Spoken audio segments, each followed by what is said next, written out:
আজকে বানাচ্ছি চিকেন কিমা পরোটা। সামনেই তো গরমকাল আসছে, আর রান্নাঘরে গরমকালে বেশিক্ষণ দাঁড়িয়ে কাজ করতে কিন্তু কারোরই ভালো লাগে না। তাই ঝটপট কিছু বানানো যায় এইরকম রেসিপি তোমাদের সাথে শেয়ার করব। চলো তাহলে আজকে কিমা পরোটাটাই বানানো যাক।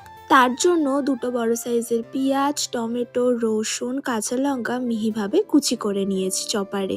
এইবারে কড়াইতে 2 চামচ পরিমাণে সর্ষের তেলের মধ্যে ওই কুচি করে রাখা পেঁয়াজ টমেটোটা দিয়ে ভালোভাবে একটু ভেজে এইবার তার মধ্যে স্বাদ অনুসারে নুন, চিনি, লঙ্কার গুঁড়ো, ধনের গুঁড়ো, চাট মশলা আর হলুদ দেব।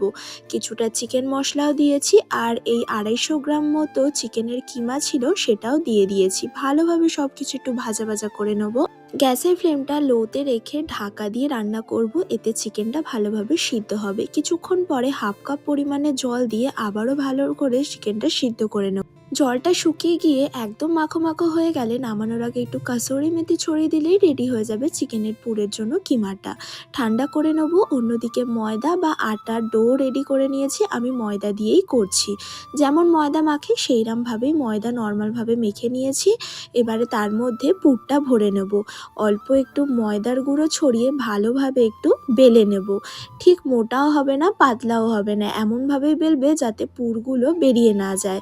উল্টে পাল্টে চাটুতে দেওয়ার পরে ভালোভাবে একবার সেঁকে নেব। তারপরে ঘি, বাটার অথবা সাদা তেলে ভালোভাবে একটুখানি ভেজে নেব। লাল লাল করে ভেজে উল্টে পাল্টে তুলে নিলে রেডি হয়ে যাবে চিকেনের কিমা পরোটা। এইবার উপর থেকে একটু বাটার ব্রাশ করেই সার্ভ করো পেঁয়াজ আর টমেটো কেচাপের সাথে। কেমন লাগলো রেসিপিটা অবশ্যই ট্রাই করে জানিও কিন্তু। টাটা।